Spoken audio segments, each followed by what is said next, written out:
Muito bem, sejam bem-vindos, boa noite a todos. Hoje nós vamos ter uma ilustre presença aqui, o professor Flávio Martins, nosso amigo de longa data, mais de uma década, né, Flávio? Está ficando velho. Você quer usar o de lapela, Flávio? O pessoal coloca para você ver? Então, é uma honra e um privilégio estar aqui. O professor Flávio vai iniciar essa aula aqui, vai falar sobre a especialidade dele, o HC e Rock. Quando o Rock é a primeira vez caiu na prova e deu certo. Então, espero que você tenha uma boa aula com o meu amigo, o professor Flávio. Por favor, Flávio.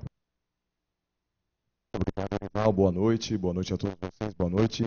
Prazer estar aqui na companhia de todos vocês, pedindo ajuda aqui dos meus amigos da técnica, para que caso o problema de áudio não seja resolvido, que nos tragam outro microfone. E vamos dar então início ao nosso estudo. Realmente peço para que a técnica traga outro microfone. Como eu dizia, vamos hoje falar de duas peças. Vamos falar de duas peças importantes. A primeira peça dessa noite será um dos remédios constitucionais, será o habeas corpus. Então vamos fazer da seguinte maneira. Primeiro vamos falar um pouquinho sobre teoria acerca do habeas corpus, ou seja, quais são eventuais perguntas que a OAB pode nos fazer acerca do habeas corpus, e depois veremos os aspectos práticos de como se faz um HC. Tudo bem? Já está vindo o microfone, vamos começar agora.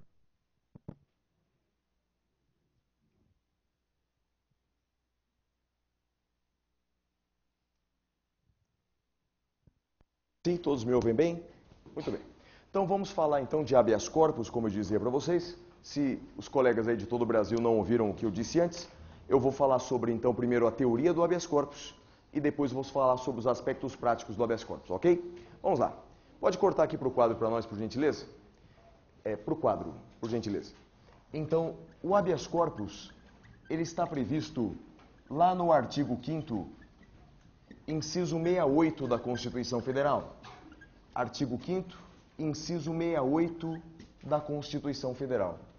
A expressão habeas corpus, numa tradução literal, significa dá-me o corpo.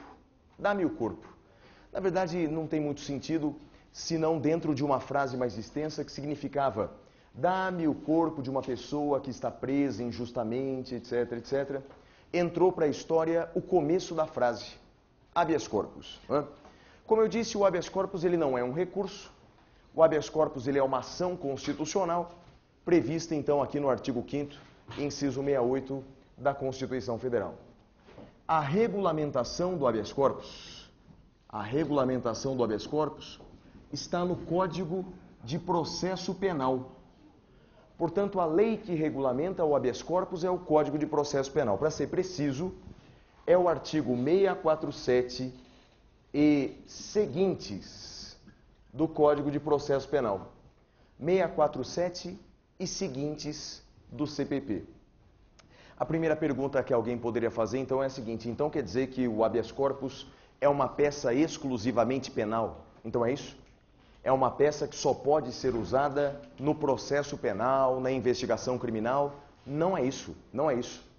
O habeas corpus não é uma peça específica do processo penal, do direito penal.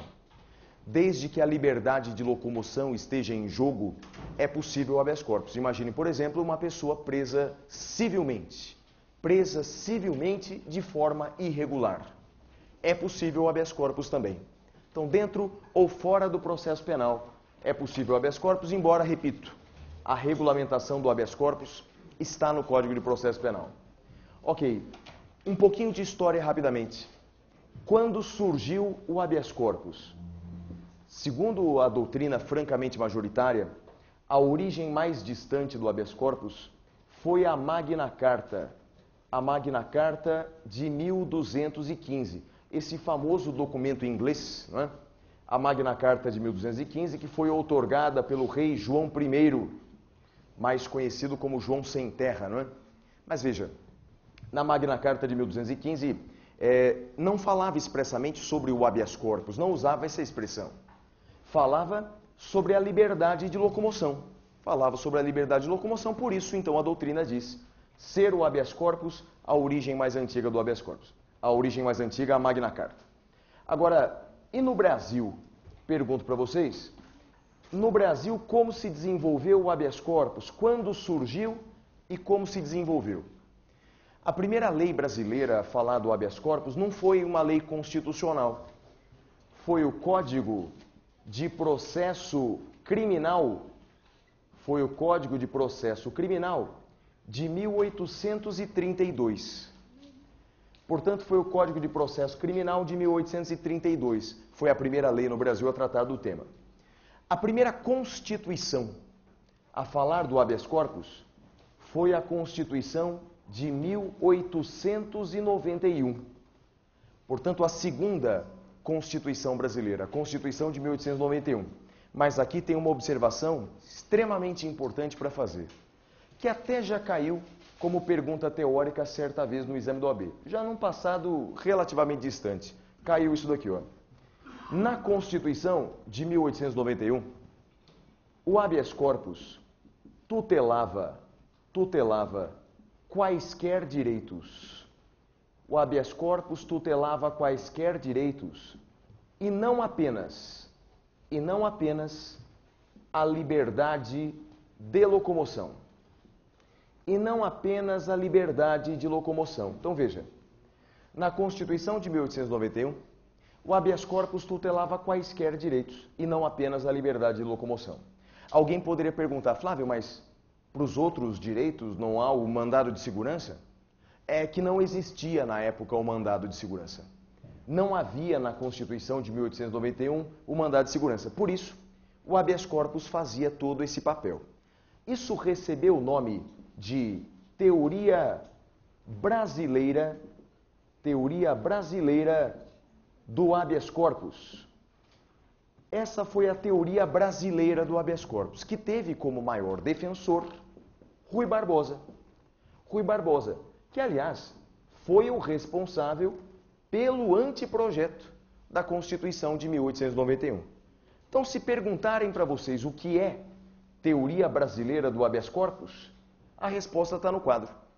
É o tratamento dado ao habeas corpus pela Constituição de 1891. Ou seja, é o habeas corpus tutelando quaisquer direitos e não apenas a liberdade de locomoção. Mas olha, essa teoria brasileira do habeas corpus só aconteceu nessa Constituição. Por quê? Pode vir aqui para o outro lado do quadro. Porque em todas as demais constituições,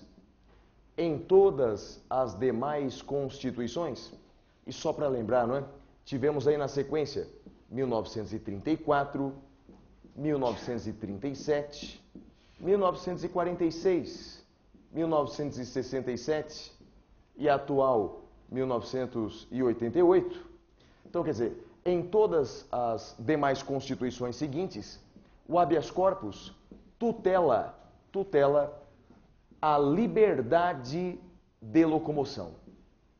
O habeas corpus tutela e continua tutelando a liberdade de locomoção. Liberdade de locomoção que tem algumas expressões sinônimas, né? Liberdade de locomoção, também conhecida como liberdade ambulatória, ou também conhecida como direito de ir, vir e ficar. Direito de ir, vir e ficar. Portanto, em todas as demais constituições, desde a Constituição de 1934, o habeas corpus tutelou e continua tutelando a liberdade de locomoção. A única exceção brasileira foi, portanto, a Constituição de 1891, que tutelava outros direitos, que, portanto, era conhecida como teoria brasileira do habeas corpus. Muito bem, indo na sequência com relação ao habeas corpus. Um último detalhe histórico aqui. Houve um único momento de retrocesso do habeas corpus no Brasil em toda a história. Houve um momento de retrocesso apenas, que foi na década de 60, bem no final da década de 60, com o ato institucional número 5. O ato institucional número 5, conhecido mais resumidamente como o AI-5, né? O AI-5, que foi logo no final da década de 60, ele restringiu o uso do habeas corpus, restringiu o uso do HC, vedando-o vedando-o para os crimes, vedando-o aos crimes contra a segurança nacional, vedando o habeas corpus contra os crimes, vedando-o aos crimes contra a segurança nacional. O problema é o seguinte, o problema é que na época da ditadura militar, qualquer manifestação estudantil era enquadrada na Lei de Segurança Nacional. Portanto, essa foi uma maneira que a ditadura encontrou de evitar com que os manifestantes, que os seus opositores, se utilizassem do habeas corpus.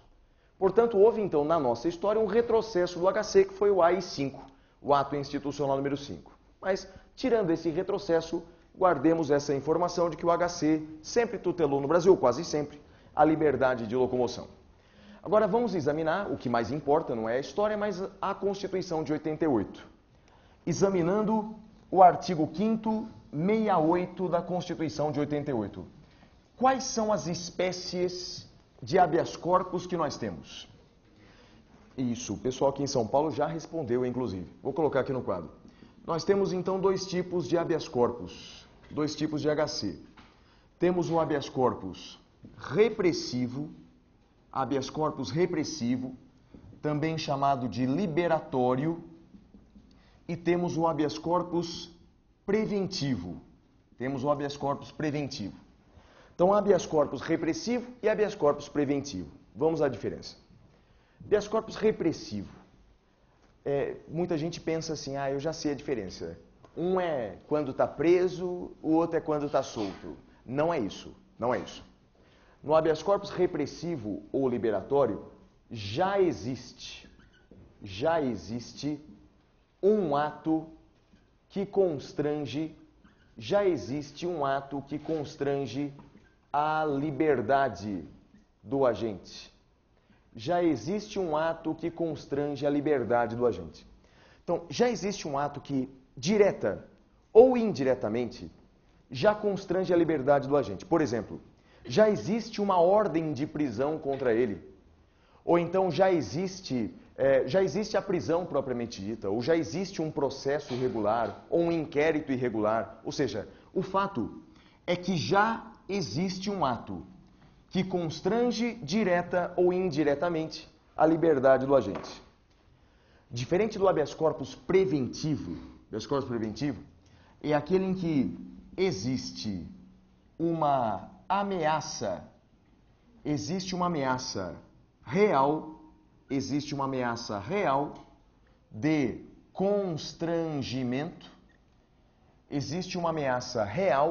de constrangimento, à liberdade de locomoção.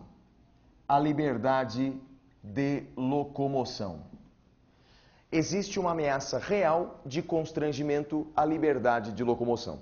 A diferença está aqui, não é? No habeas corpus repressivo já existe um ato constrangedor. No habeas corpus preventivo, existe uma ameaça real de constrangimento. Por que eu coloquei essa ameaça real? Por que eu coloquei a palavra real?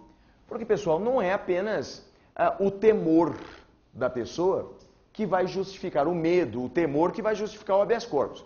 Tem que existir uma ameaça verdadeira, tem que existir uma ameaça real. Vou te dar um exemplo de uma ameaça que não era real, já julgada algumas vezes pelo STJ. Né? O STJ julgou alguns habeas corpus, né, que versavam sobre o seguinte fato. Alguns motoristas no Brasil inteiro, impetraram habeas corpus no Poder Judiciário, habeas corpus preventivo, pedindo o seguinte: senhor Judiciário, caso um dia eu seja parado por uma blitz policial, e caso o policial me obrigue a assoprar no bafômetro, eu quero já que previamente seja reconhecido o meu direito de não produzir provas contra si mesmo. Entendeu? Então o sujeito queria do Poder Judiciário um documento que dissesse antecipadamente que caso um dia ele fosse parado por uma blitz e fosse obrigado a assoprar no bafômetro, que portanto o juiz dissesse que ele não era obrigado a fazê-lo. Veja, é claro que nenhum desses habeas corpus foi julgado procedente, porque não havia uma ameaça real de constrangimento. Né? O habeas corpus não serve para acalmar os ânimos, os temores. Para isso você vai no psicólogo, não é? No impetrum habeas corpus. O habeas corpus é para coibir uma ameaça real de constrangimento. Deixa eu te dar 2 exemplos, então, que a jurisprudência fartamente concede habeas corpus preventivo. Vem comigo para o quadro.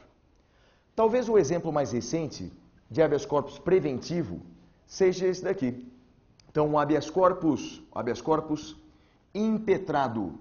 Habeas corpus impetrado por quem deporá em CPI. Então, o habeas corpus impetrado por quem deporá em CPI, vírgula, para reconhecer o direito de permanecer em silêncio. Para reconhecer o direito de permanecer em silêncio. O direito de permanecer calado, o direito de permanecer em silêncio. Então, esse é um habeas corpus muito comum. O habeas corpus impetrado, então, por quem vai depor em CPI. Não necessariamente apenas CPI, mas o mais comum no Brasil é CPI. O sujeito vai depor numa CPI, impetra antes um habeas corpus para o judiciário, em se tratando de CPI do Congresso, impetra um habeas corpus para o STF e pede que o Supremo reconheça esse seu direito de permanecer em silêncio. Alguém poderia perguntar, mas Flávio, mas o direito ao silêncio já não está na Constituição? Já não está no Pacto de São José da Costa Rica? Eu preciso impetrar um habeas corpus para reconhecer esse direito? Não precisaria, quer dizer, esse direito já está na legislação, já está na Constituição, não precisaria de um habeas corpus para ver esse direito reconhecido. O problema é que, no Brasil, já num passado não muito distante, as CPIs por aí afora não respeitaram esse direito ao silêncio. Esse é o problema. No caso mais famoso, talvez, numa CPI lá do Congresso Nacional, estava depondo o ex-presidente do Banco Central, Francisco Lopes. Francisco Lopes, ele era suspeito de passar informações confidenciais para alguns banqueiros. Parece que aconteceu mesmo. Na véspera da desvalorização do real, parece que o Banco Central informou a alguns banqueiros, como Salvatore Cacciola, por exemplo. E aí põe-se na situação desse banqueiro, né? Você, sabendo que a moeda vai mudar completamente de valor de um dia para outro, você pode enriquecer sabendo dessa informação da noite para o dia, né? E, portanto, o presidente do Banco Central, Francisco Lopes, estava sendo ouvido numa CPI. Diante da primeira pergunta, ele respondeu: senhores senadores, senhores deputados, como eu estou aqui na função de investigado, fui instruído pelos meus advogados a não responder a nenhuma pergunta, já que eu tenho o direito de permanecer em silêncio. O que fez o presidente da CPI? Inconformado, gritou: ah, então esteja preso. Esteja, entre aspas. Esteja preso, gritou o presidente da CPI e levaram o homem para a delegacia. Decretaram a voz de prisão em flagrante para ele, que permaneceu em silêncio. É claro que ele foi solto no mesmo dia, né? É claro que era um exercício regular de um direito dele. Mas olha o constrangimento pelo qual ele passou. Depois dessa história, quase todo mundo que vai depor em CPI impetra habeas corpus preventivo. Pode ver. Mais recentemente, aí, enquanto delegado Protógenes Queiroz foi depor numa CPI, o que ele fez dias antes? Impetrou habeas corpus preventivo, para reconhecer o direito de permanecer calado. E aí a jurisprudência do Supremo é pacífica, ok? É pacífica. Outro exemplo, menos comum, mas na doutrina você encontra também bastante, o habeas corpus preventivo. O habeas corpus preventivo para se assegurar a possibilidade do... Eu vou usar uma palavra que está no dicionário da língua portuguesa, mas é uma de origem francesa, então vou colocar entre aspas. O trottoir. O trottoir. Já ouviu falar dessa palavra? Trottoir. Disseram para mim que a palavra trottoir no francês significa caminhar. Então o que significa isso? Na verdade, é utilizada essa expressão trottoir para aquela situação da prostituta ou do garoto de programa que caminha pelas ruas da cidade ou que fica parado num determinado lugar público dedicando-se à prostituição. A pergunta que eu te faço é simples. O simples fato de se dedicar à prostituição é crime no Brasil ou não? É crime? Não, não é crime. Não é crime o simples fato de se prostituir. Mas o que acontece, cada vez menos, mas acontece em alguns lugares do Brasil? As autoridades locais, inconformadas com aquela exposição de pessoas com pouca roupa ali nas ruas, ameaçam aquelas pessoas de prisão. Já vi isso muitas vezes, eu que sou do interior, já vi isso muitas vezes. Delegado ameaçando as prostitutas de prendê-las pelo simples fato de se prostituírem. Não pode, não pode. E diante dessa ameaça real de constrangimento, podem elas impetrar habeas corpus preventivo. Mas só por curiosidade, mas o que o juiz vai conceder para essas prostitutas no habeas corpus preventivo? O que ele vai conceder? Um alvará de soltura? Não, elas não estão presas, né? O juiz vai conceder o quê? O juiz vai conceder uma decisão chamada salvo-conduto. No habeas corpus preventivo, a decisão recebe o nome de salvo-conduto. Basicamente é o seguinte, em uma decisão, o juiz vai dizer que por aquela razão a pessoa não pode ser presa. Então, por aquela razão, pelo fato de se dedicar à prostituição, a pessoa não vai ser presa. E, portanto, creio eu, depois desse dia, a prostituta levará esse documento na sua bolsa, sabe Deus onde, mas levará esse documento consigo. Caso um policial tente prendê-la em flagrante, o policial vai dizer, ela vai dizer para o policial, o senhor tem certeza que vai me prender? Não? O senhor tem certeza? Olha o documento que eu tenho aqui. Olha o documento judicial que justifica que eu não posso ser presa. Essa é a ideia. Então, em resumo, olhando para esse lado do quadro, veja, temos então o habeas corpus repressivo, é aquele em que já existe um ato constrangedor, e o habeas corpus preventivo, em que existe uma ameaça real de constrangimento à liberdade de locomoção. Agora eu vou te fazer 3 perguntas aqui com relação ao habeas corpus. São 3 perguntas muito, mas muito famosas. Primeira pergunta. Quem pode impetrar habeas corpus? Então vamos lá. Quem pode impetrar habeas corpus é a primeira pergunta. Quem pode impetrar habeas corpus? Interrogação. Ou seja, estou falando do impetrante. Estou falando do impetrante. E quem pode impetrar? Primeira resposta. Qualquer pessoa pode impetrar habeas corpus. Qualquer pessoa pode impetrar habeas corpus. Pergunto, precisa ser advogado ou precisa de um advogado? Não. Não precisa de advogado. Aliás, essa é uma exceção aceita até mesmo pelo Estatuto da OAB. Até o Estatuto da OAB, que é uma lei bastante corporativista, não é? Até o Estatuto da OAB abre essa exceção.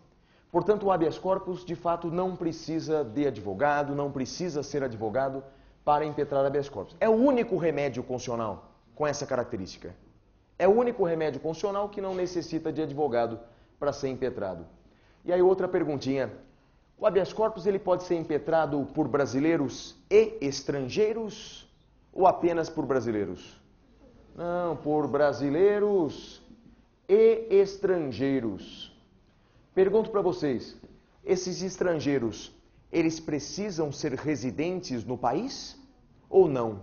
É porque, não sei se você já viu, mas o artigo 5º caput da Constituição Federal, ele assegura os direitos fundamentais aos brasileiros e aos estrangeiros residentes no país. Já prestou atenção? No artigo 5º caput? Então eu volto a perguntar, então é só os estrangeiros residentes no país que podem impetrar HC? Não. Isso é decisão do Supremo. Olha só, segundo o STF, os estrangeiros não residentes no país, podem impetrar habeas corpus. Podem impetrar habeas corpus, desde que em língua portuguesa. Desde que em língua portuguesa. Veja, isso por algumas razões, não é? Essa exigência da língua portuguesa. Primeiro, o artigo 13 da Constituição. A língua portuguesa é nossa língua oficial. Segundo, que os documentos devem ser em língua portuguesa até para assegurar o direito à publicidade. para que as outras pessoas, tendo acesso àquele processo, saibam o que está ali, não é? Ainda que o juiz saiba a língua estrangeira, não adianta. O juiz fala, não, no problem, I speak English. Não, não adianta. Né? O juiz conhecer a língua estrangeira não exime a parte de fazer o habeas corpus em língua portuguesa. É a posição do Supremo. Indo na sequência, o analfabeto pode impetrar habeas corpus? E olha, segundo o CPP, o analfabeto pode impetrar habeas corpus. O analfabeto pode, segundo o CPP. Alguém poderia perguntar como é que ele vai fazer isso, né? Vai desenhar? Vai desenhar uma jaula, uma cela, um passarinho voando? Não, é claro que ele vai contar essa história para alguém, né? E alguém vai escrever tudo isso e assinando em seu nome. Então o CPP admite o habeas corpus impetrado por analfabeto. O que o STF não admite, vou colocar aqui, ó, o STF não admite. O STF não admite o habeas corpus apócrifo. O STF não admite o habeas corpus apócrifo, ou seja, o habeas corpus sem assinatura. O habeas corpus anônimo, isso o Supremo não admite. Tudo bem? Então bacana, hein? Falei bastante aqui sobre o impetrante, quem pode impetrar o habeas corpus. Mas deixa eu colocar aqui do outro lado do quadro uma frase importante aí com relação ao HC. Uma frase importante que é a seguinte, ó. É possível impetrar o habeas corpus em favor de direito próprio. É possível impetrar o habeas corpus em favor de direito próprio ou alheio. Então é possível impetrar o habeas corpus em favor de direito próprio ou alheio. Então, eu posso impetrar habeas corpus em favor de direito próprio. Se eu fui preso, eu posso impetrar habeas corpus em meu favor. Ou então, eu posso impetrar habeas corpus em favor de direito de terceiro. Meu primo foi preso injustamente. Eu posso impetrar habeas corpus em favor do meu primo. Mas sabe o que é mais interessante? Vou colocar aqui embaixo. Não é necessária procuração. Não é necessária procuração. Eu, Flávio, posso impetrar habeas corpus em favor do meu primo, que foi preso injustamente, sem a necessidade da procuração do meu primo. Sabe por quê? Porque no habeas corpus eu vou pleitear. Então, pleiteia-se em nome próprio, direito alheio. Pleiteia-se em nome próprio, direito alheio. Ou seja, eu vou pleitear em meu nome direito alheio, direito do meu primo. É o que o pessoal lá no processo civil gosta de chamar de legitimidade extraordinária, não tem isso? Você pleitear em nome próprio, direito alheio. E isso aqui, vou até colocar aqui em vermelho, e essa é uma importante diferença entre o habeas corpus e o habeas data. É uma importante diferença. Por quê? Você lembra do habeas data? O habeas data é um remédio constitucional para pleitear o acesso à informação sobre dados pessoais, dados da pessoa do impetrante. Então, no habeas data é para obtenção de dados da pessoa do impetrante. No habeas corpus, não necessariamente. Por meio do habeas corpus, você pode pleitear direito próprio ou direito alheio, sem a necessidade de procuração. Tudo bem? Falei então do impetrante, vem comigo para o quadro.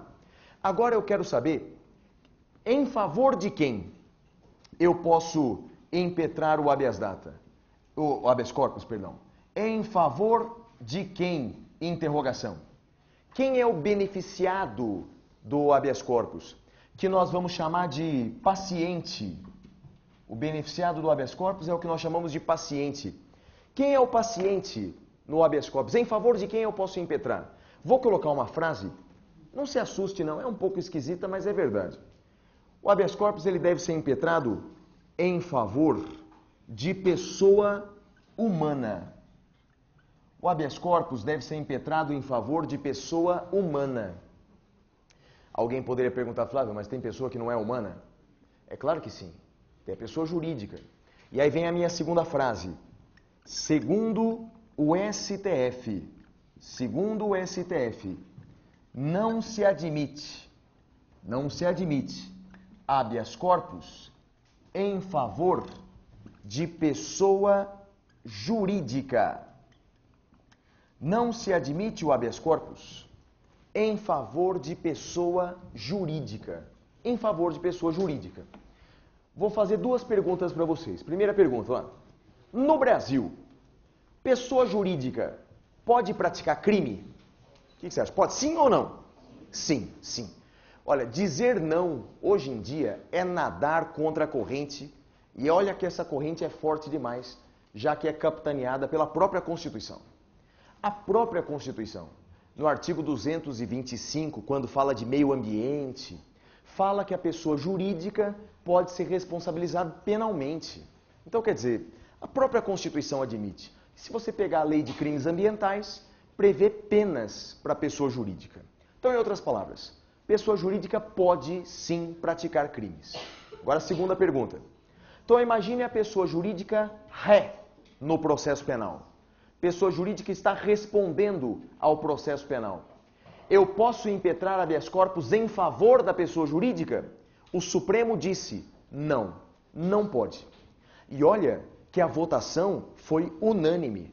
Até o Marco Aurélio concordou. Para o Marco Aurélio concordar é porque não tem como dizer o contrário. Ou seja, portanto, não cabe habeas corpus em favor de pessoa jurídica, e eu te pergunto por que não? Por que não? Porque não há, para a pessoa jurídica, liberdade de locomoção. Então não há liberdade de locomoção para a pessoa jurídica. O Supremo disse, pessoa jurídica ré no processo penal deve-se utilizar de todos os recursos permitidos. E se quiser algum remédio constitucional, que use um mandado de segurança, mas não o habeas corpus, já que não há liberdade de locomoção. Outra coisa também, vale a pena colocar aqui no quadro, de vez em quando aparece na imprensa um caso isolado aqui ou acolá, é que não cabe habeas corpus em favor de animais. Não cabe habeas corpus em favor de animais. De vez em quando, vira e mexe, aí aparece aí na imprensa alguém que impetrou um habeas corpus em favor de um leão no zoológico, macaco no circo, de vez em quando aparece. O caso mais recente foi em Salvador, quando o membro do Ministério Público impetrou um habeas corpus em favor de 2 chimpanzés. Os chimpanzés Lili e Meg ficaram conhecidos nacionalmente, não é? Mas é claro que o judiciário não levou adiante aquele habeas corpus. Por quê? Os animais, eles são protegidos pelo direito, não há dúvida que eles merecem, são alvo de proteção, mas não são titulares de direitos fundamentais. Depois, quando eu viajei à Bahia mais recentemente, conheci um professor de lá, que quem conheceu o membro do MP que impetrou o habeas corpus. E disse que não é por burrice não, é por convicção. Esse promotor lá da Bahia, que impetrou habeas corpus em favor do chimpanzé, ele tem convicção de que os animais não são apenas objeto de direito, como eu acabei de falar. São titulares de direito. Não é? E tem gente que começa a dizer isso, mas é minoria. Portanto, para o exame do AB, não cabe habeas corpus em favor de animais. E terceira pergunta importante, para a gente fechar esse trio aqui, que é o seguinte: contra quem se impetra habeas corpus? Contra quem se impetra habeas corpus? Ou seja, quero saber agora quem é o impetrado. Quem é o impetrado? E eu não sei se você se lembra, mas isso caiu na primeira fase de vocês. Essa pergunta caiu na primeira fase de vocês. Por quê? Você pode impetrar um habeas corpus contra, primeiro, contra a autoridade pública. Olha, e essa é a regra geral. Essa é a regra geral. Autoridade pública como um delegado, juiz, tribunal.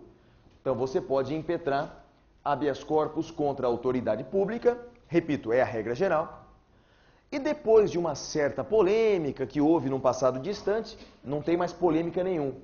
A doutrina e a jurisprudência entendem que também cabe habeas corpus contra ato de particular. Também cabe habeas corpus contra ato de particular. E você lembra dessa questão que caiu no AB, na prova de vocês? Cabe habeas corpus em favor de particular? Pois é. Não lembro se essa era a alternativa para ser assinalada. Você lembra, Edivaldo, de cabeça? Não era? Estava errado? Estava dizendo então que não cabe habeas corpus em favor de particular? Cabe habeas corpus em favor de particular. Ah, você não lembra se essa era certa. Eu também não lembro, mas que tinha essa frase, tinha. E aí, ó, cabe habeas corpus em favor de particular. E o pior é que a doutrina sempre dá o mesmo exemplo, né? E eu vou dar dois exemplos. O exemplo que a doutrina sempre dá e um outro exemplo que eu achei, né? Demorou para achar, mas eu achei um outro na jurisprudência. Exemplo, diretor de hospital. Diretor de hospital que não libera o paciente. Diretor de hospital que não libera o paciente. Não libera o paciente, por exemplo, enquanto ele não paga a conta. Enquanto ele não paga a conta, o diretor do hospital libera o paciente. Num caso como esse, é possível a impetração de habeas corpus contra ato de particular. Esse é o exemplo que aparece em todos os livros de constitucional e de processo penal. E aí eu fui procurar outro exemplo que já tenha sido julgado no judiciário. Por enquanto só encontrei um. Se alguém achar outro, me avise. É o caso que aconteceu aqui em São Paulo, já faz uns anos, em que um rapaz foi proibido pelo pastor de uma determinada igreja, mas isso valeria para qualquer outra religião, claro, o pastor que o proibiu de frequentar os cultos religiosos. Então o pastor proibiu, não sei por que motivo, mas proibiu que aquela pessoa frequentasse os cultos. E ele impetrou um habeas corpus para poder exercer a sua liberdade de locomoção. Foi julgado procedente o habeas corpus, é possível. Então o habeas corpus é em favor da liberdade de locomoção, pode ser impetrado contra a autoridade pública, 99%, ou contra ato de particular. Tudo bem? Então vimos quem impetra, contra quem impetra e em favor de quem se impetra. Maravilha? Estamos indo bem, estamos indo bem. Agora eu vou começar a colocar aqui no quadro várias informações sobre o habeas corpus, misturando o que está na lei com o que está na jurisprudência, várias informações. Primeira informação, o que está na lei. Olha assim, assim como o habeas data, vírgula, o habeas corpus é uma ação gratuita, o habeas corpus é uma ação gratuita para todos. Assim como o habeas data, o habeas corpus é uma ação gratuita para todos. Por que eu coloquei essa expressão para todos? É para distinguir daquelas benefícios de gratuidade para os reconhecidamente pobres. Não precisa ser pobre para ter a gratuidade no habeas corpus. Aliás, é o que diz o artigo 5º, inciso 77 da Constituição Federal. Artigo 5º, 77 da Constituição Federal. Portanto, assim como o habeas data, o habeas corpus é uma ação gratuita para todos. É uma ação gratuita para todos. Vamos lá. Isso está na lei, como eu te falei, né? Próxima pergunta. É possível o habeas corpus na Justiça do Trabalho? Será possível habeas corpus na Justiça do Trabalho? E a resposta é, vem comigo aqui para o quadro. Segundo o artigo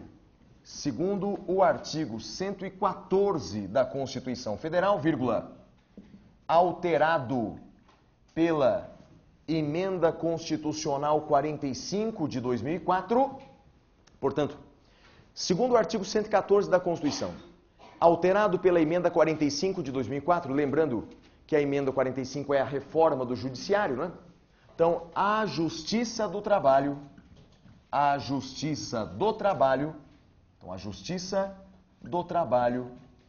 pode julgar habeas corpus.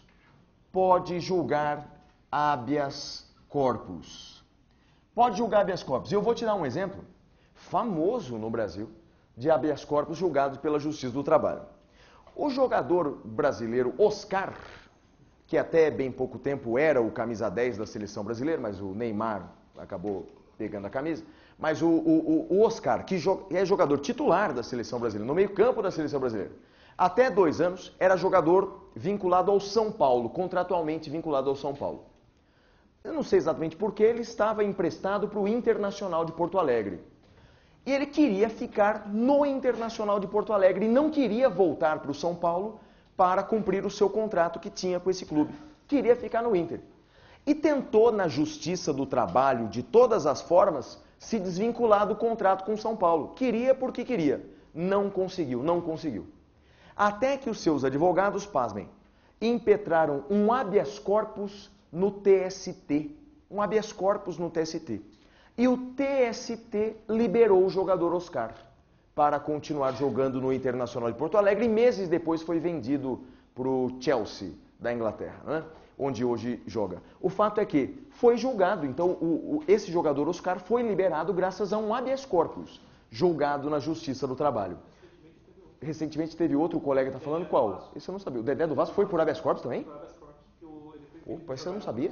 Esse eu não sabia. Os advogados dele entraram com habeas corpus para liberar. Rapaz, essa é boa, eu não sabia não, do Dedé do Vasco, que hoje é jogador, é zagueiro do Cruzeiro. Não sabia que foi liberado por habeas corpus, não. Essa é boa, essa eu vou pesquisar. Na verdade, vou dar só um palpite aqui, esses dois habeas corpus eles estão meio equivocados, né? Então, quer dizer, não é que a liberdade, minha opinião pessoal, eu acho que o TST errou, porque a liberdade do Oscar não estava limitada, a liberdade de locomoção. Ninguém segurou o braço dele, evitando dele ir, dele se locomover. Ele tinha que cumprir o contrato, né? Tinha que cumprir o contrato. Portanto, para você se liberar de um contrato, você vai impetrar um habeas corpus. Mas quem sou eu, né? TST já liberou 2.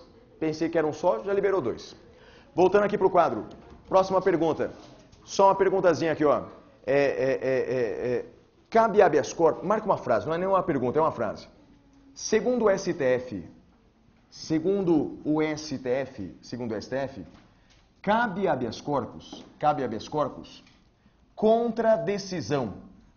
Cabe habeas corpus contra a decisão que decreta. Cabe habeas corpus contra a decisão que decreta a quebra do sigilo bancário, e fiscal, a quebra do sigilo bancário e fiscal durante o processo penal ou investigação criminal.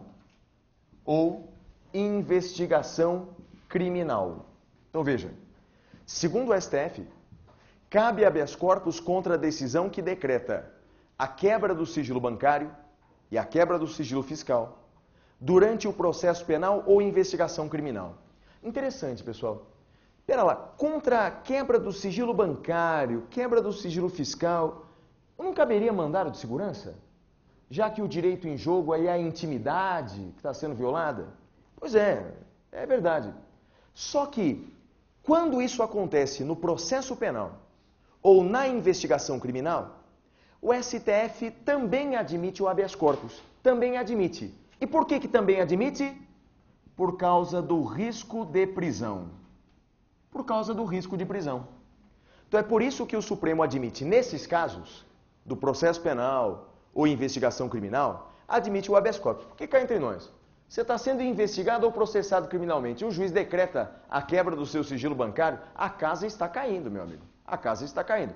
Mas dia menos dia, você vai ver o sol nascer quadrado. Portanto, você pode impetrar habeas corpus. Próxima pergunta. É possível liminar em habeas corpus? É possível liminar? Curioso que não tem previsão legal.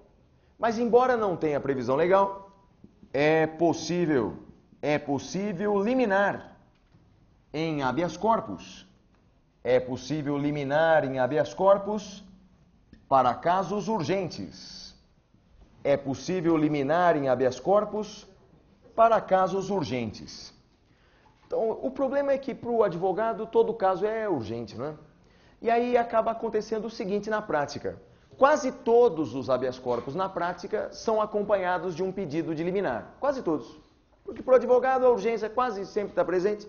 E aí certa vez um desembargador que foi meu professor no mestrado, ele disse assim para nós, que era a grande maioria era de advogados, ele disse: vocês advogados são engraçados. Vocês sempre impetram habeas corpus com pedido de liminar. Normalmente vocês usam até um modelinho para pedir a liminar. O que vocês não sabem é que eu também tenho um modelinho para indeferir. Né? Então, ou seja, a gente pede a liminar, eles negam, cada um faz o seu papel. Né? Agora, a frase próxima é a seguinte, essa frase é importante. Frase é importante, vou colocar aqui no quadro. Ó. Segundo o STF, tem uma pergunta aqui em São Paulo, vejamos. O habeas corpus contra a decisão que decreta a quebra do sigilo bancário e fiscal. A pergunta da colega é se seria preventivo. Veja, ainda que o agente esteja solto, já existe um ato que constrange indiretamente a liberdade do agente. Vamos imaginar que aquela decretação do sigilo bancário foi irregular. Podemos chamar esse habeas corpus de repressivo, porque a gente está atacando um ato, não é uma ameaça de constrangimento. Já existe o ato irregular. Já existe aquela decisão irregular. Indo aqui na sequência, essa frase é importante, hein? Segundo o STF, segundo o STF, não cabe habeas corpus, contra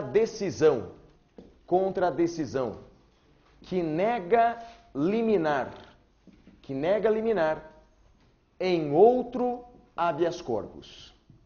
Segundo o STF, não cabe habeas corpus contra a decisão que nega liminar em outro habeas corpus.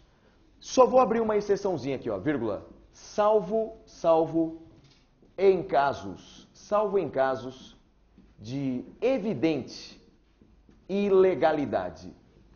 Salvo em casos de evidente, de extrema ilegalidade. Então a regra é, não cabe habeas corpus contra a decisão que nega liminar em outro habeas corpus. Pessoal, antigamente era o que os advogados faziam, né? O tribunal negava liminar, o advogado fazia um outro habeas corpus. E aí, minha gente, era o fenômeno da multiplicação de HCs. Porque olha só o que acontecia. O advogado fazia um habeas corpus com pedido de liminar. Habeas corpus com pedido de liminar. O tribunal vai proferir duas decisões, né? Primeiro, o tribunal examina a liminar e depois examina o mérito, o conteúdo integral do pedido. Se o tribunal negasse a liminar, o advogado impetrava um outro habeas corpus com pedido de liminar. Portanto, já tinha dois habeas corpus tramitando. Aquele habeas corpus que aguardava o julgamento do mérito e agora um novo habeas corpus contra a decisão que negou a liminar no habeas corpus. Vamos imaginar que esse outro tribunal aqui negou a liminar também. Ia surgir um terceiro habeas corpus. Ou seja, contra decisões que iam negando a liminar, iam surgindo novos habeas corpus e habeas corpus e habeas corpus. Para acabar com isso, veio essa frase aí do Supremo. Então não cabe habeas corpus contra a decisão que nega a liminar em outro habeas corpus, salvo em casos de evidente ilegalidade.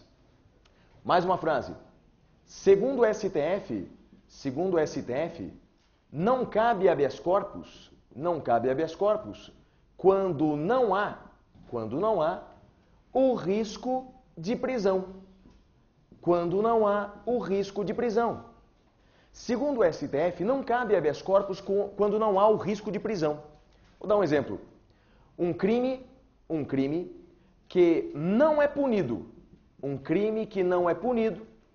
Com pena privativa de liberdade. Um crime que não é punido com pena privativa de liberdade. Alguém saberia me dar um exemplo de um crime no Brasil que não tem pena privativa de liberdade? Que por mais que o sujeito pratique aquele crime, ele não vai ser preso em hipótese alguma? O colega falou aqui em São Paulo, o porte de drogas. Está previsto lá no artigo 28 da Lei de Drogas, não é? Pessoal, porte de drogas é crime no Brasil ou não? É crime no Brasil, é crime. Só que é uma infração de tão pouco menor potencial ofensivo que nem tem pena privativa de liberdade. Por mais que o agente seja condenado, por mais que ele seja reincidente no porte de drogas, não poderá ser preso em flagrante. Não há pena privativa de liberdade para esse crime. Não cabe habeas corpus, portanto, já que não há risco de prisão. Vamos lá. Mais uma frase bacana aqui. E essa está na Constituição. Essa não é jurisprudência, não. Essa está na Constituição.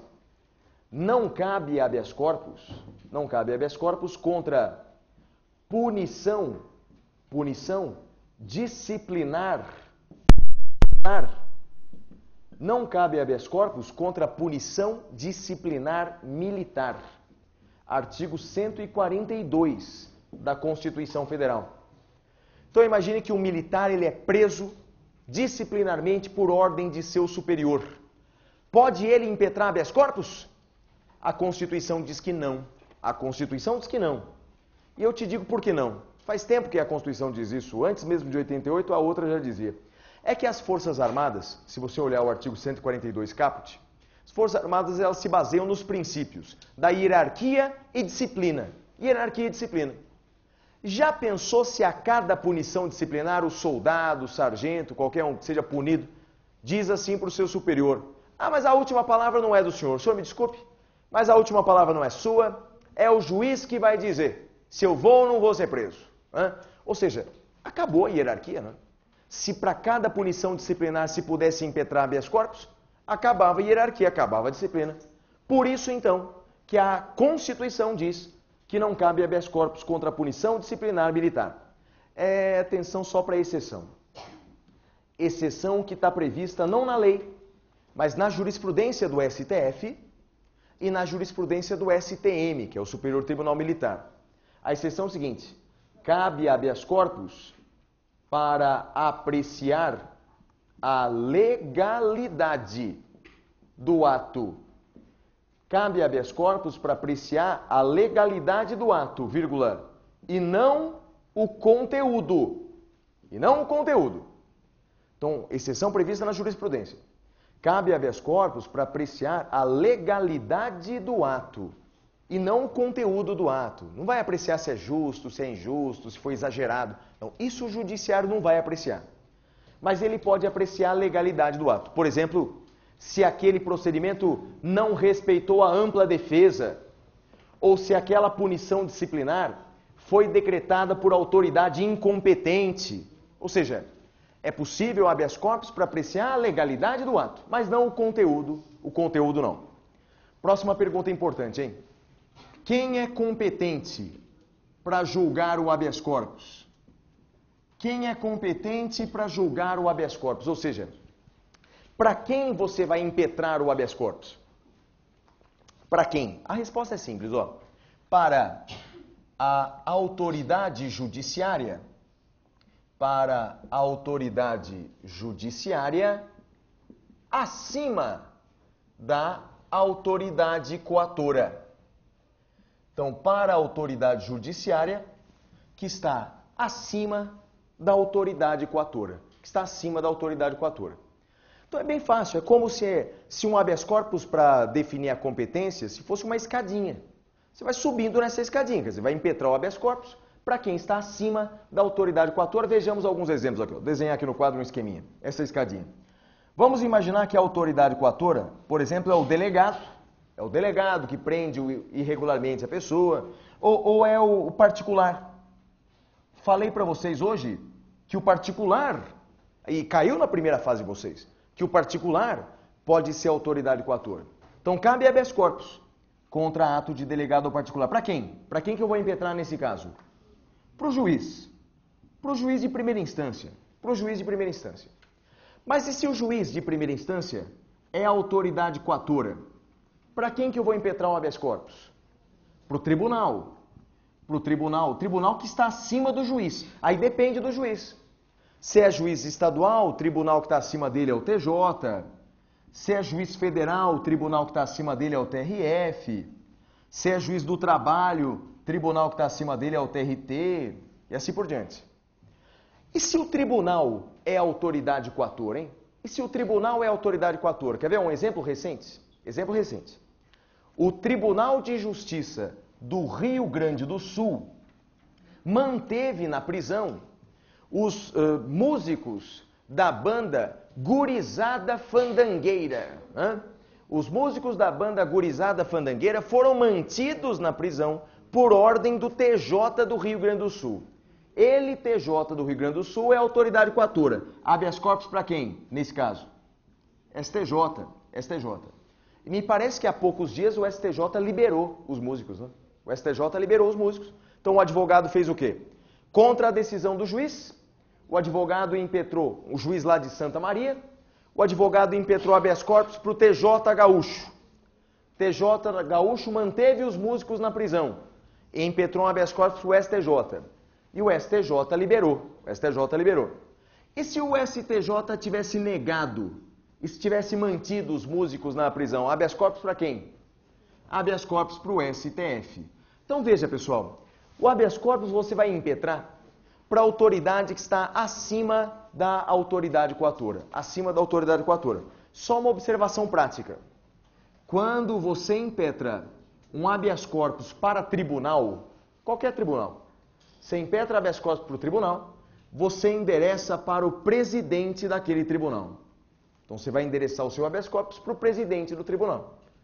Então, por exemplo, se é o TJ, excelentíssimo senhor doutor desembargador presidente do Tribunal de Justiça do Estado do Rio Grande do Sul. Se é o STJ ou STF, excelentíssimo senhor doutor ministro, presidente do STJ, ministro, presidente do STF. Tudo bem? Com relação à competência, tranquilo? Só uma pegadinha. Colocar aqui uma tabelinha paralela aqui. Se eu estiver falando de juizados especiais, pode acontecer também. Vamos imaginar que o juiz do juizado, pode ser juizado especial criminal, né? Normalmente é ele. Juiz do juizado especial criminal é autoridade coatora. Habeas corpus para quem? Segundo a própria Constituição Federal.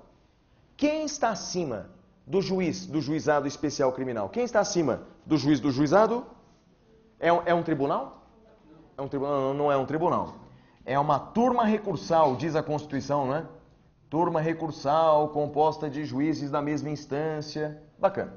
Então, acima do juiz do juizado, temos uma turma recursal. A minha pergunta é, e se a turma recursal é autoridade coatora?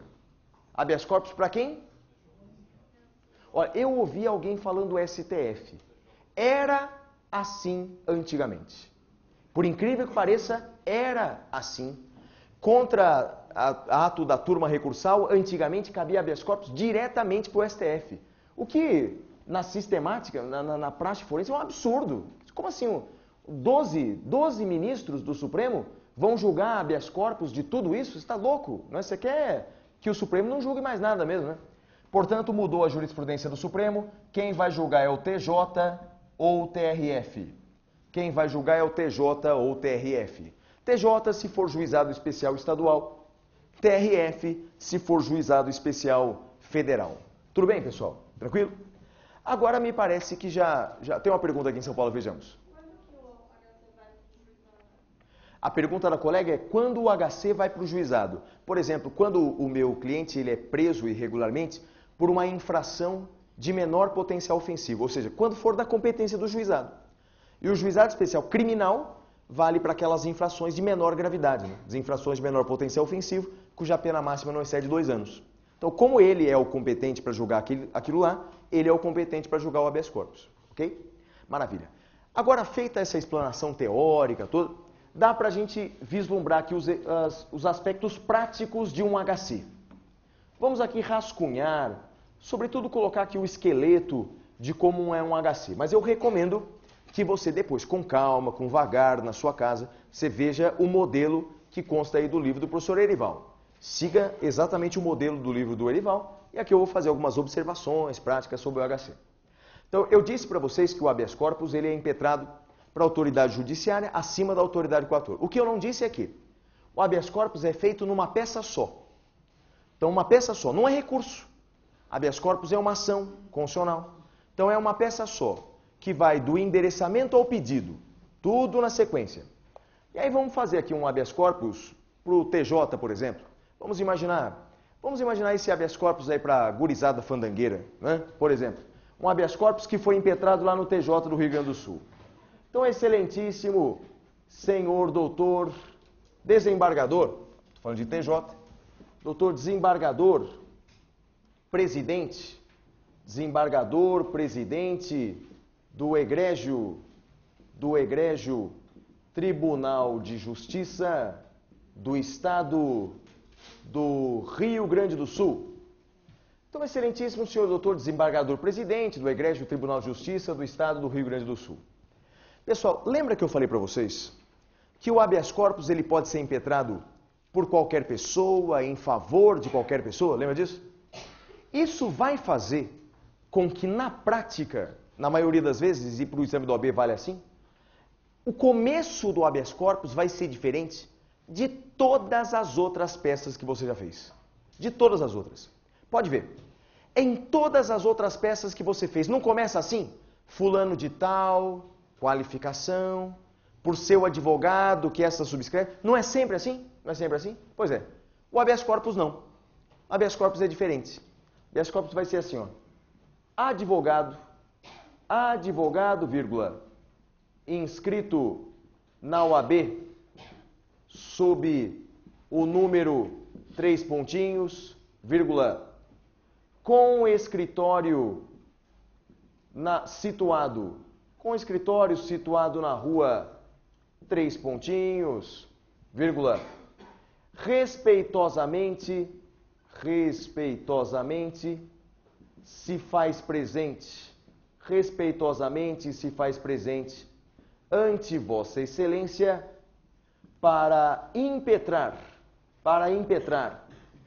habeas corpus em favor de... Olha só, pessoal, é isso que eu queria te mostrar. Olha a inversão dos papéis. Normalmente é fulano de tal, qualificação, por ser o advogado que essa subscreve. Aqui eu inverti os papéis. É o advogado inscrito na... Daí eu coloco a qualificação aqui do advogado, posso colocar dessa forma, que se faz presente para impetrar habeas corpus em favor do paciente. Por que isso, pessoal?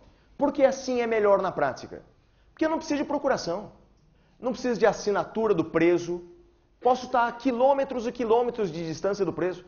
Eu estou impetrando em nome próprio, pleiteando o direito alheio. Tudo bem? Portanto, na prática da advocacia criminal, é a coisa mais comum. Você não precisa nem da ciência do seu cliente que está preso. Você já impetra habeas corpus em seu favor. Então lá, é um advogado com a sua qualificação que impetra habeas corpus em favor de... Pior que eu não sei o nome de nenhum dos integrantes da gurizada fandangueira. Infelizmente, eu não conheço muito o repertório da banda, mas Tício, ok, que seja o Tício. Então, Tício, em favor de Tício, vírgula. Aí você coloca a qualificação, Tício, coloca a sua qualificação, né? Nacionalidade, estado civil, etc. Vírgula. Com fulcro. Bacana colocar isso aqui, né? Com fulcro, com fundamento, não esqueça do fundamento legal. E aí me ajudem. Qual vai ser o fundamento legal do habeas corpus? Qual vai ser? Com fulcro no artigo 5º. Inciso 68 da Constituição. Artigo 5º, inciso 68 da Constituição. E artigos 647 e 648, inciso alguma coisa, do CPP. Olha, você pode colocar assim. Lembra que eu te falei que o fundamento, a regulamentação está lá no 647 e seguintes do CPP? Então você pode colocar 647 e 648, inciso alguma coisa do CPP. É que o 648 vai trazer vários incisos, dizendo várias hipóteses de restrição da liberdade. Você pode encaixar num desses incisos. Se você não tiver muito bem certeza em qual dos incisos encaixar, a dica é que coloca 647 e seguintes do CPP, que está tudo tranquilo. Então, artigo 5º, 68 da Constituição e o 647 e seguintes do CPP, vírgula, contra o ato praticado pelo... Aí, no caso, né, se eu estou impetrando um habeas corpus para o TJ, é porque eu estou impetrando um habeas corpus contra o ato do juiz. Então, pelo excelentíssimo senhor doutor juiz de direito de Santa Maria. Juiz de direito de Santa Maria, Rio Grande do Sul.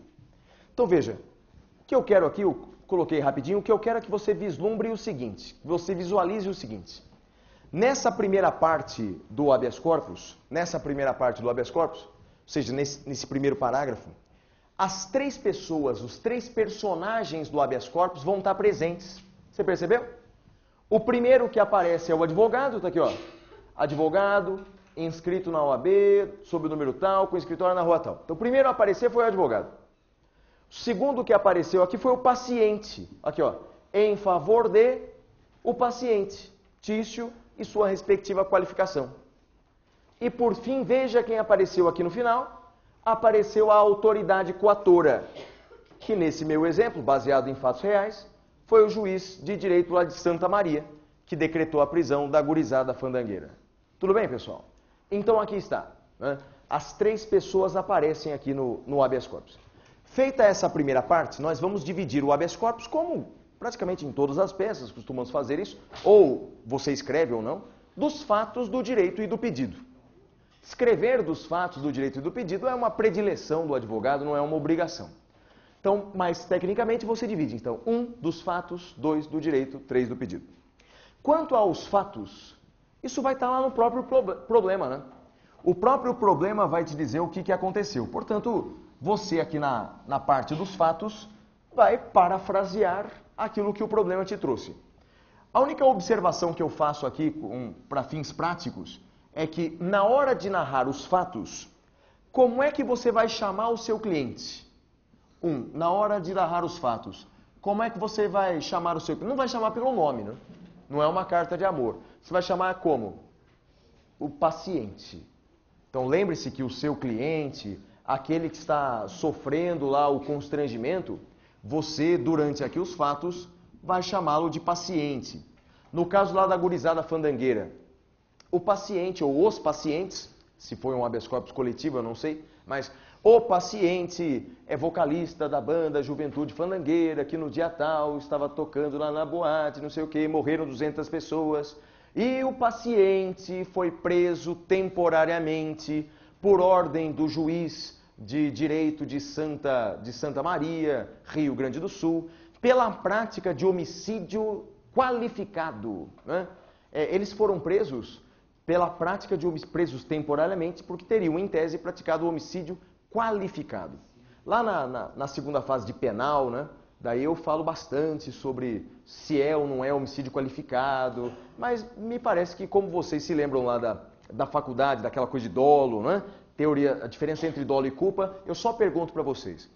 O vocalista da gurizada fandangueira, quando ele ligou um sinalizador durante o show, aliás, algo que ele fazia em todos os shows, quando ele ligou o sinalizador e acabou botando fogo no teto daquela boate, né? Ele quis matar as 200 pessoas? Não. Quis é óbvio que não. Nem o promotor disse isso. Ele assumiu o risco de matar as 200 pessoas? Olha, aqui em São Paulo, algumas pessoas balançaram a cabeça que sim. O promotor achou que sim, o juiz achou que sim. Mas olha, me parece que eles não assumiram o risco de matar 200 pessoas, porque eles morreriam também. Quer dizer, o risco de matar os outros era o risco de morrer também, a não ser que sejam suicidas, né? Vamos todo mundo morrer. Aí realmente ele assumiria o risco. Caso contrário, não. Caso contrário, me parece que aí é uma tragédia. Não há dúvidas para medir essa tragédia. Uma tragédia sem medida. Mas não dá para resolver o problema com direito penal. Diga lá. Sobre esse fundamento, cabe liminar nesse mandado específico? A pergunta do colega é se cabe liminar aqui. Não, cabe liminar. O que talvez o colega, não sei se é isso que você quis perguntar, é se eu escrevo isso aqui no começo. É isso ou não? Fundado nisso que a gente falou do dolo, que não teve dolo. No caso de Santa Maria, mas com certeza cabe liminar. Com certeza cabe liminar. Os caras estão presos. Né? Eu falei para vocês, cabe liminar quando for urgente. Mais urgente do que o caso deles é impossível. Né? Então, quando uma pessoa está presa, a urgência é inequívoca. E seguramente eles pediram habeas corpus com pedido de liminar. Não sei o que o STJ deu, se foi a liminar, se foi a decisão definitiva, eu não vi o caso. Mas um dos dois, mas cabe liminar com certeza. Pensei que o colega tivesse perguntado o seguinte, se eu posso colocar ali habeas corpus com pedido de liminar. Pode. Se quiser, você pode já de cara, em vez de colocar só habeas corpus, colocar, se for o caso de liminar, né? Habeas corpus com pedido de liminar. Não vai mudar nada além disso. Né? Só colocar habeas corpus com pedido de liminar. Depois dos fatos, vem 2 do direito. E aí 2 do direito, basicamente, você vai apontar. Aqui não tem como rascunhar aqui, porque depende do caso concreto, mas você vai dizer por que aquele ato é irregular. Então é isso que você vai dizer. Então, por que o ato é irregular? No caso da gurizada fandangueira, tem vários argumentos para dizer que o ato é irregular. Primeiro, porque de forma evidente não foi homicídio qualificado. De forma evidente não foi. Evidente foi homicídio culposo, grave, muito grave, mas culposo. E homicídio culposo não justifica a prisão temporária. Os caras estão presos temporariamente. Prisão temporária, aliás, só encaixaram no homicídio qualificado para prender os caras. Então não cabe prisão temporária em crime de homicídio culposo. Primeiro argumento.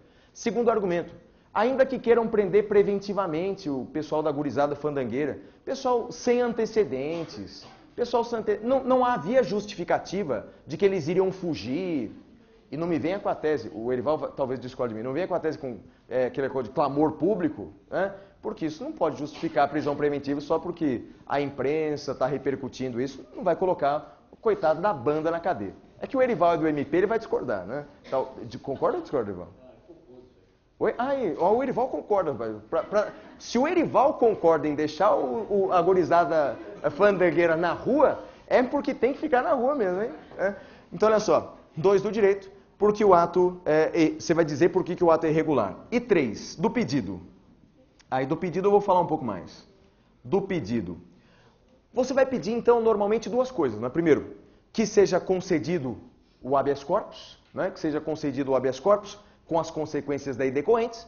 E aí também o pedido de liminar. Você pode fazer aqui no pedido as 2 coisas. Vou dizer como eu costumo fazer na prática. E aí você dá uma olhada no livro do Erival, veja as duas formas, as 2 estão corretas. Né? Então, do pedido. Diante do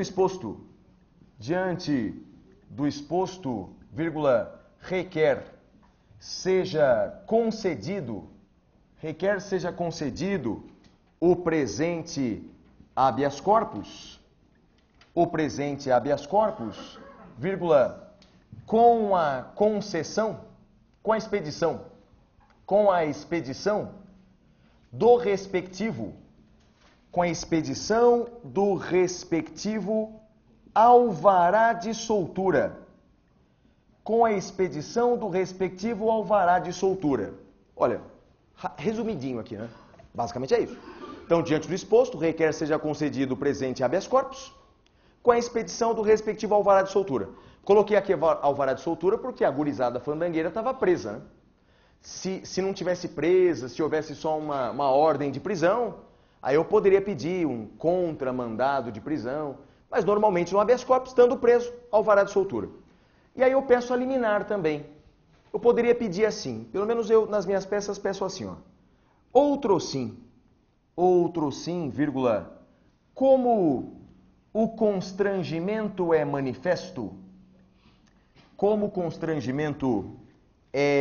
manifesto, vírgula, para afastá-lo de imediato, vírgula, roga-se a concessão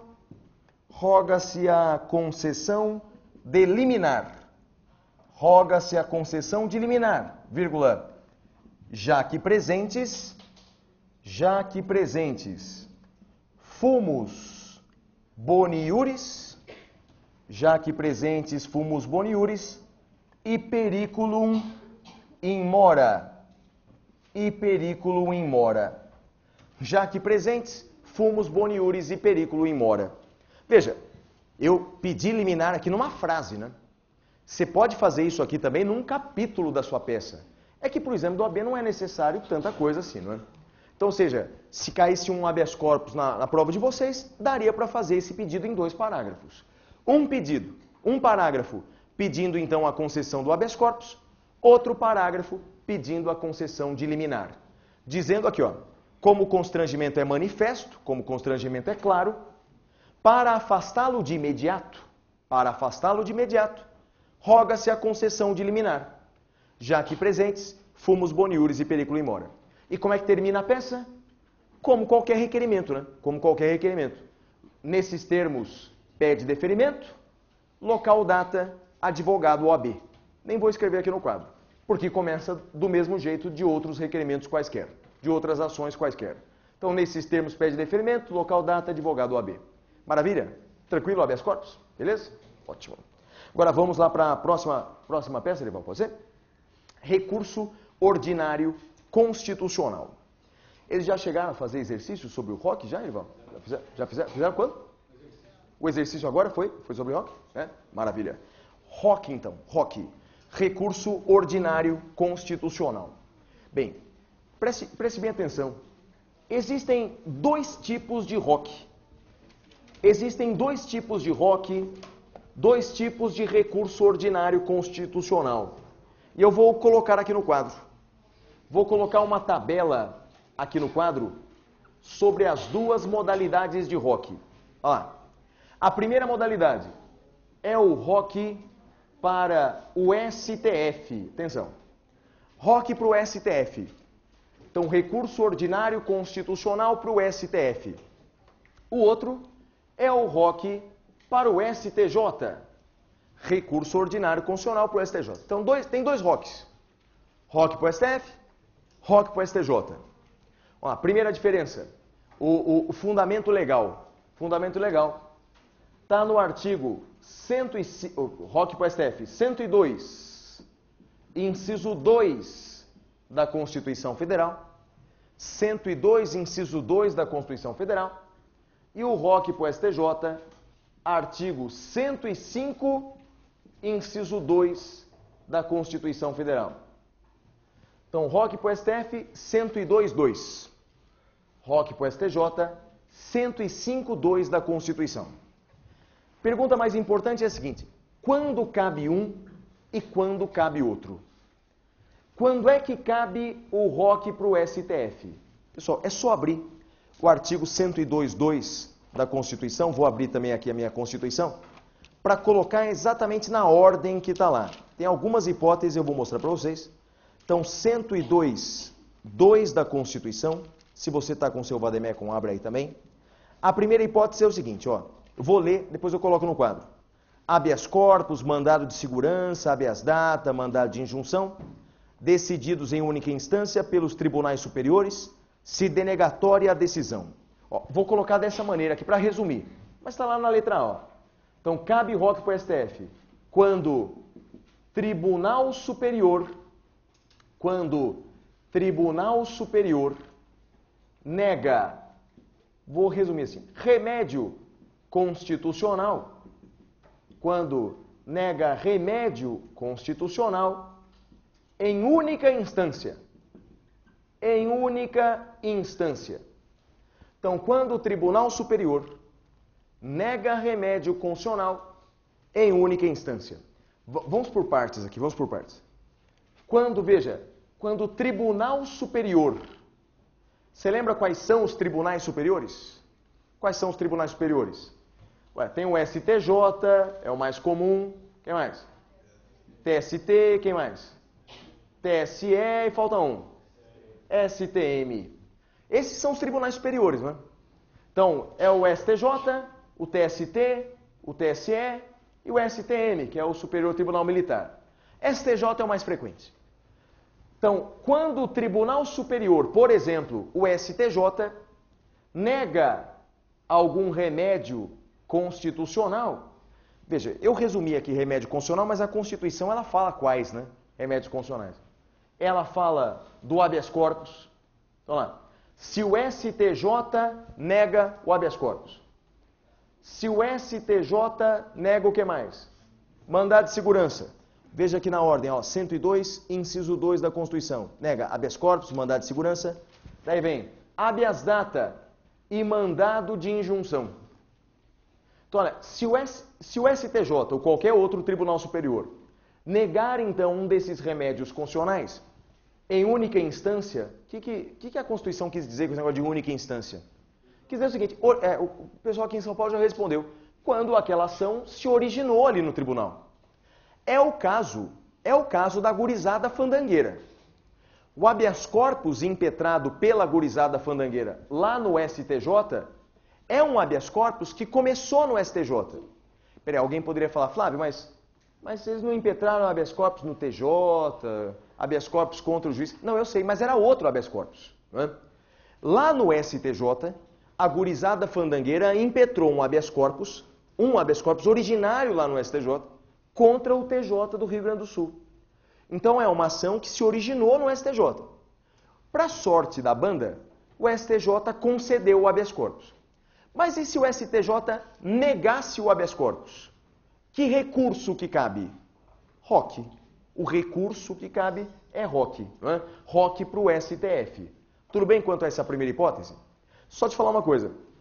Na prática, você usa mais o ROC contra a decisão que nega o mandado de segurança. Aliás, quando caiu recentemente na OAB, foi contra mandado de segurança, né, Erival? Então, ou seja, normalmente, na prática, você faz o ROC contra o mandado de segurança. Decisão que nega o MS. Sabe por quê? Sabe por quê? Que na prática da advocacia criminal, quando alguém nega um habeas corpus, é melhor e mais rápido você fazer outro habeas corpus. Foi o que a gurizada fandangueira fez. Olha, eles foram soltos rapidamente, né? Uma decisão do STJ 2 meses depois. Então, para o judiciário brasileiro isso é rápido. Então eles impetraram um habeas corpus para o TJ do Rio Grande do Sul e depois impetraram um habeas corpus para o STJ. E se o STJ negasse o habeas corpus, impetram um habeas corpus para o STF, que é mais rápido. Caberia a ROC também, mas cabe outro habeas corpus. Agora, contra a decisão que nega o MS, aí só cabe o ROC mesmo, você não tem outra opção. Continua aqui no quadro para mim, corta lá para o quadro para nós. Vou ler aqui a segunda parte, a linha B agora do 102, inciso 2 da Constituição. Essa segunda hipótese é muito esquisita, pessoal. É muito esquisita. É pegadinha clássica da OAB e dos concursos. Crime político. Crime político. Cabe ROC para o STF contra a decisão que julga crime político. Olha que estranho isso, hein? Crime político, segundo a Constituição Federal, o crime político é de competência da Justiça Federal. Crime político é de competência da Justiça Federal. Isso está lá no artigo 109 da Constituição. 109. Então quem vai julgar o crime político é a Justiça Federal. Bacana. Agora a pergunta é, e se o juiz federal condena o réu por crime político? Contra essa decisão cabe qual recurso? A lógica diria, cabe uma apelação para o TRF, deve ser isso. Mas não. Por expressa previsão constitucional, contra a decisão que julga crime político, cabe ROC para o STF. ROC para o STF. Até hoje eu me pergunto o porquê disso. Por que o Constituinte fez um troço desse? Quer dizer, contra a decisão do juiz de primeira instância que julga crime político, cabe ROC diretamente para o STF? E a resposta, a que me parece a mais verdadeira é a seguinte. Quando a Constituição foi feita, a maioria dos parlamentares era composta de perseguidos políticos da ditadura militar. Presidido por Ulisses Guimarães e outros tantos políticos que foram perseguidos pelos militares. Qual foi a ideia, me parece? Vamos garantir o nosso aí, velho. Vamos garantir o nosso. Se a gente for julgado aí por crime político, em vez de ficar recorrendo por todo o poder judiciário em busca da liberdade, vamos direto para o STF. Cabe recurso ordinário constitucional direto para o STF. Portanto, me parece que foi essa a justificativa aí, sabe? De preservar aí os perseguidos políticos. Se bem que o Erival vai gostar dessa frase. É uma das últimas frases do Joelmir Betting, né? Que ele sempre é um excelente frasista, né? Que ele diz que o Brasil no passado foi um país de presos políticos. E o Brasil agora, num futuro próximo, deve se tornar um país de políticos presos. Não é? Então, ou seja, inverteu-se aí as palavras no Brasil. E aqui? Oi? Espera-se. Espera que sejam presos, né? Espera-se. E agora, e o ROC para o STJ, quando cabe? Bem, a resposta está lá no artigo 105, inciso 2 da Constituição. Vou começar aqui pela primeira hipótese. O artigo 105, inciso 2 da Constituição, fala assim, olha, cabe ROC, então, lá para o STJ, na primeira hipótese, contra o habeas corpus, decididos em única ou última instância, pelos TRFs ou TJs, quando a decisão for denegatória. Então, vou colocar o seguinte, ó. Primeira hipótese, letra A. Decisão do TJ ou TRF que nega habeas corpus. Essa é a primeira hipótese. Decisão do TJ ou TRF que nega habeas corpus. Então, se o TJ do Rio Grande do Sul negou o habeas corpus, cabe ROC para o STJ. Mas eu falei para vocês, né? Na prática, e foi o que fez a gurizada fandangueira, impetram o habeas corpus que é mais rápido. Agora, vamos imaginar que essa hipótese caia na prova de vocês. Então, ou seja, foi um habeas corpus negado pelo TJ ou TRF. Que peça eu faço? E eu te digo o seguinte, depende do que a OAB disser. Se a OAB disser assim, e normalmente ela diz, faça uma peça privativa de advogado, você não tem duas opções. Se a OAB disser, então, olha, TJ do Rio Grande do Sul acaba de negar o habeas corpus. Faça uma peça privativa de advogado. Qual é a peça que você vai fazer? ROC. Não dá para fazer habeas corpus porque o habeas corpus não é peça privativa de advogado. Falei para vocês, né? O habeas corpus pode ser impetrado por qualquer pessoa. Então, se vier com essa expressão, formule uma peça privativa de advogado, não faça habeas corpus. Isso é praxe, é muito comum lá na prova de segunda fase de penal. Eles virem com essa expressãozinha. Olha, faça a peça privativa de advogado. E sempre, quem faz habeas corpus, eles nem corrigem a peça, né? Porque não é peça privativa de advogado. Tudo bem? Segunda hipótese, letra B. Volta lá para o quadro para nós. Letra B.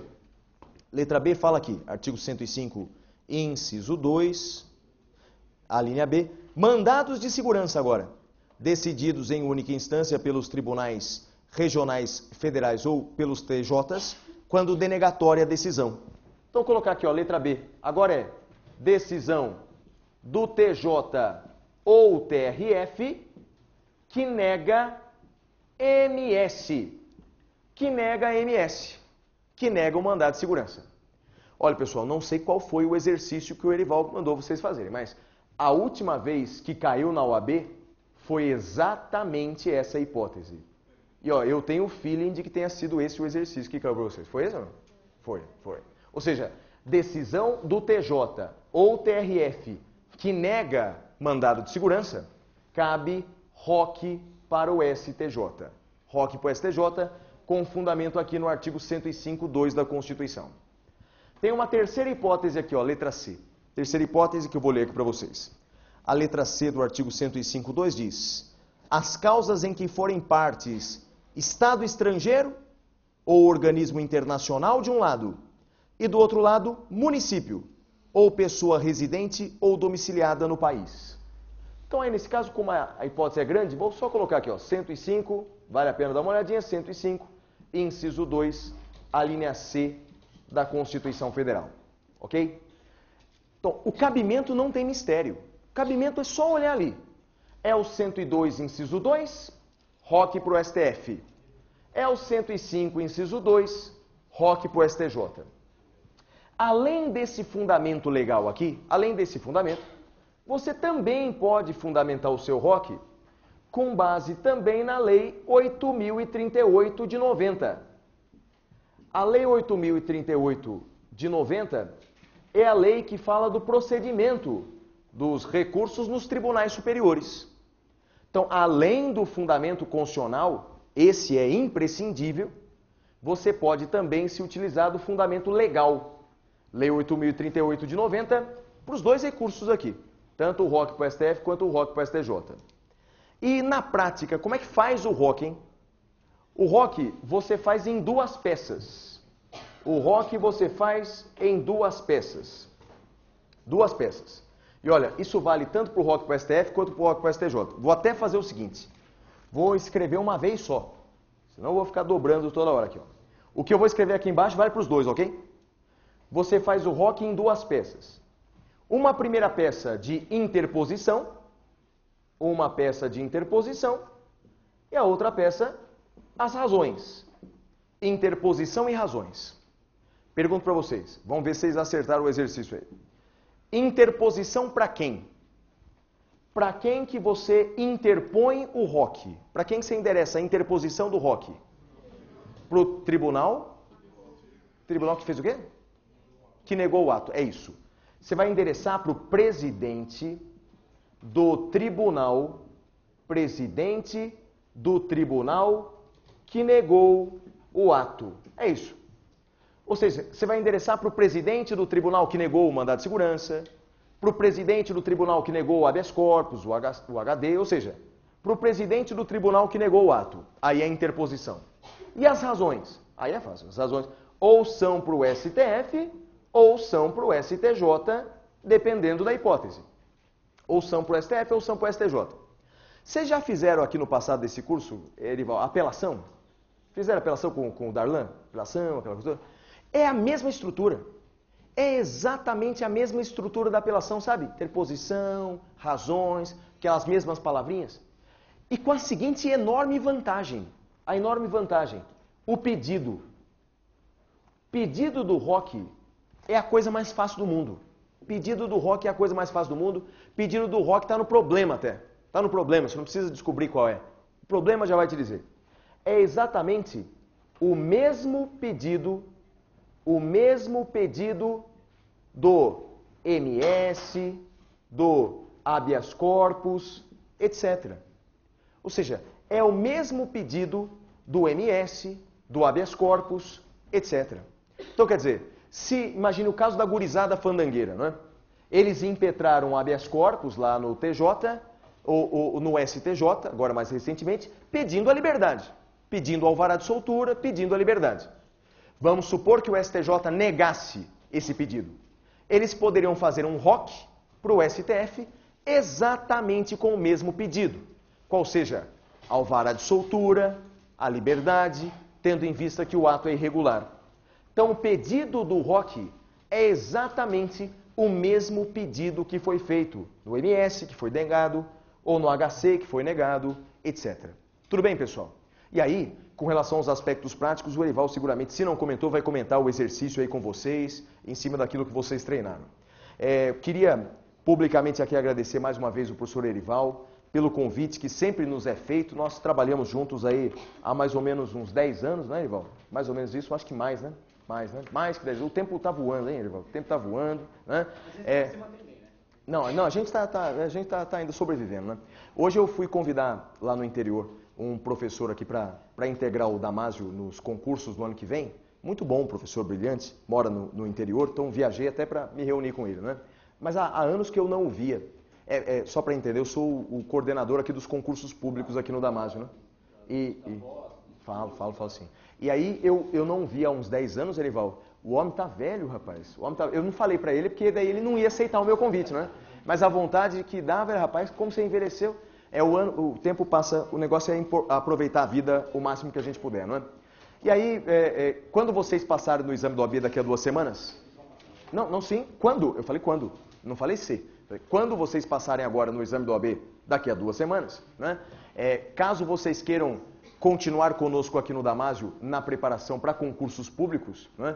Eu sou o responsável, mas apenas o responsável diante de uma equipe brilhante, dentre a qual o Erival faz parte, e tantos outros professores, como Guilherme Nutti em processo penal, junto conosco aqui Pedro Lenza em constitucional, ou seja, temos aí um grupo experiente na preparação de concursos públicos.